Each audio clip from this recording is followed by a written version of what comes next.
자, 이 데이터베이스는 구성이 어떻게 되느냐? 엑셀하고 비슷해요. 여러분들이 많이 알고 있습니다. 자, 그래서 요거를 하나의 필드라 그래요. 필드. 엑셀이랑 똑같이 보시면 돼요. 그래서 학번 그러면 여기 보면은 학번들이 쭉 저장이 되죠. 그래서 세로로 우리가 열이라고 부르죠. 행과 열로 치면 열을 우리가 필드라고 부르고요. 데이터베이스에서는 필드라는 이름을 부릅니다. 다른 말로 우리가 열이라고 부르죠. 열. 자, 그리고 하나의 행을 뭐라 그러냐면 레코드라고 불러요. 레코드라는 게 한 행 전체. 만약 홍길동의 남자고 19학번이고 무슨 학과고 이렇게 한 사람을 쭉 정리해 놓은 거 있죠. 그래서 이런 데이터베이스는 필드하고 레코드가 묶어져서 뭐로 연결되냐면 테이블이라고 부릅니다. 테이블. 여러분들이 엑셀에서 보면 엑셀 시트 한 장 한 장 한 장 있죠? 그죠? 엑셀에 보면 시트 한 장 돼 있죠? 그래서 그 시트 한 장을 우리가 테이블이라고 이름을 부르면 됩니다. 그러니까 이름을 달리 부르는 거예요. 데이터베이스에서는 그거를 우리가 테이블이라는 이름으로 부릅니다. 그러니까 테이블은 행과 열의 데이터를 저장하는 가장 기본적인 단위가 우리가 테이블이에요.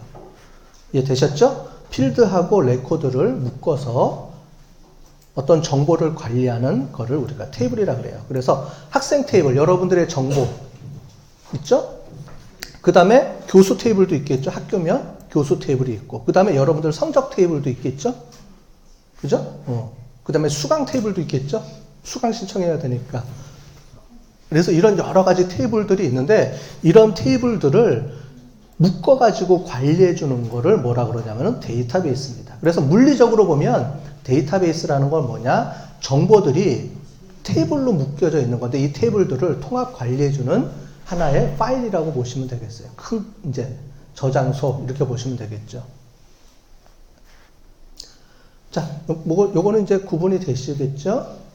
그죠? 그래서 중요한 거는 이제 요 테이블 단위로 저장이 된다. 테이블이 정보 행과 열로 저장이 되면 하나의 테이블이 저장이 되고, 그 테이블들을 묶어서 데이터베이스가 되고, 이 데이터베이스들을 여러 개 묶어서 데이터베이스 시스템이 되는 거예요. 따로 조금 이따 설명을 또 다시 드리겠습니다. 자, 이런 데이터들이 아까 전에 이런 데이터베이스를 두는 목적은 통합 관리해주기 위해서 그랬죠. 그럼 통합 관리해준다는 건 무슨 말이냐면은, 이렇게 데이터베이스에 만약에 학생이라 그러면 여러분들 정보가 저장이 되겠죠? 이름이 누구고, 학번이 뭐고, 주소가 뭐고, 전화번호가 뭐고. 그죠? 그럼 만약에 여러분들이 전화번호가 수정이 됐어요. 그럼 우리 학사 인트라넷에 들어와가지고 여러분들 전화번호 정보 수정하죠. 그래야지 전화번호 정보가 바뀌죠. 자, 그러면 여러분들이 전화번호를 바꿨어요. 그러면은 우리 학교에 있는 여러분들 학생 데이터베이스에 여러분들 전화번호가 한 번 바뀝니다. 자, 그러면 어떻게 하냐면 제가 이용할 수도 있고, 제가 여러분들 수업 시간에 여러분들 어떤 문자 보내고 싶다 그러면 시스템에 들어와서 전화번호를 제가 확인할 수 있거든요. 그 다음에 이제 교무처에 보면 학적 담당이 또 할 수가 있고, 학생처에 또 누가 볼 필요가 있겠고, 그죠? 그러면 부서마다 자기네들 프로그램들이 다 있어요. 학생 관리용 프로그램. 저는 이제 성적 관리를 들어가서 수강 신청에 들어가면 여러분들 정보가 다 뜨거든요. 그죠? 제 과목에 쭉 리스트가 떠요. 여러분들 이름하고 학번하고 다 떠요. 그럼 나중에 이제 거기서 여러분들 제가 연락이 필요할 때는 이제 그걸 가지고 연락을 하는데, 여기다가 한 번만 수정해 놓으면 저도 수정한 걸 볼 수가 있고요.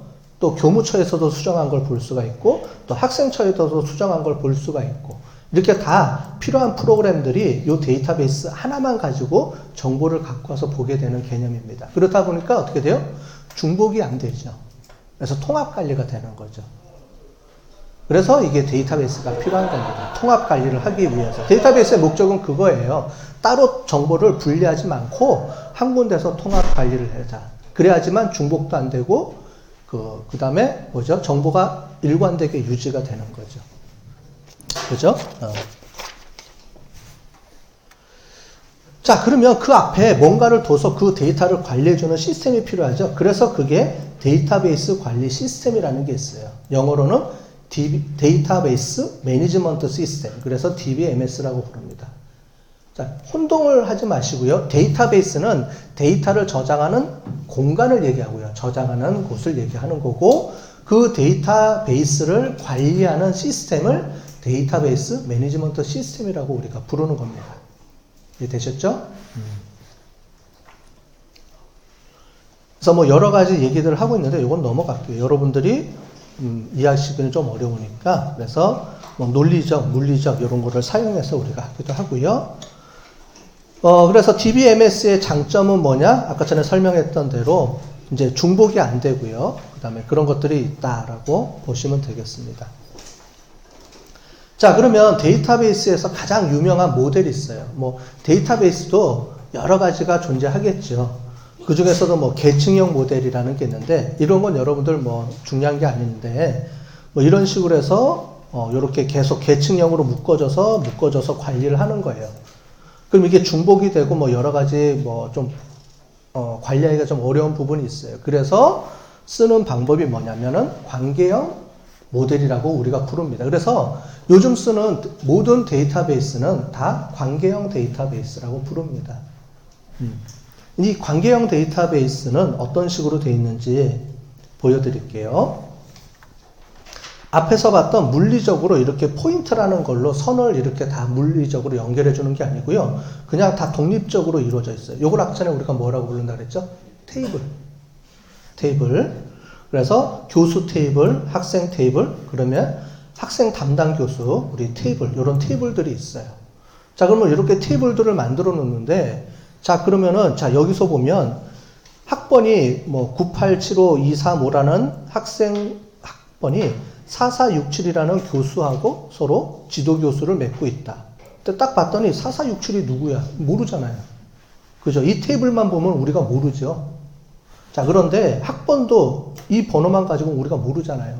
그럼 이걸 제가 딱 보고, 이 학생이 누구지? 학생을 우리가 알고 싶어요. 그럼 어떻게 해주면 되냐면, 교수를 알고 싶어요. 그러면 이렇게 교수 번호를 이렇게 찾으면 교수라는 테이블에 이 교수 번호랑 매칭이 되기 때문에 이쪽에 들어가 보면 누군지 제가 정보를 확인할 수가 있겠죠.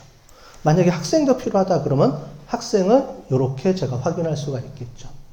자, 그래서 물리적으로 테이블이란 걸로 따로 관리하지만 여기서는 키라는 게 있어요.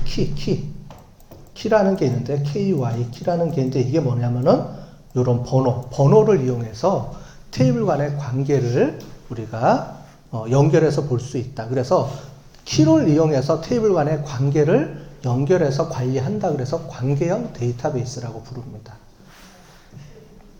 뭐 여기에 대해서 뭐 다양한 이유가 있어요. 근데 여태까지 데이터베이스를 쭉 해갖고 오면서 이게 가장 좋게 데이터를 저장할 수 있는 방법이라 그래서 요즘에 쓰고 있는 대부분의 데이터베이스들은 이런 관계형 데이터베이스를 이용해서 다 만들어서 사용하고 있습니다.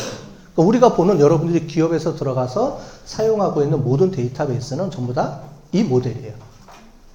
이렇게 사용합니다. 그래서 이제 키라는 걸 중심에, 그러니까 여러분들 학번을 가지고 관리하는 거예요. 여러분들 이름 갖고 관리하는 게 아니고 학번 가지고 일일이 다 관리를 해주게 되는 겁니다. 자, 이해되셨죠? 자, 그러면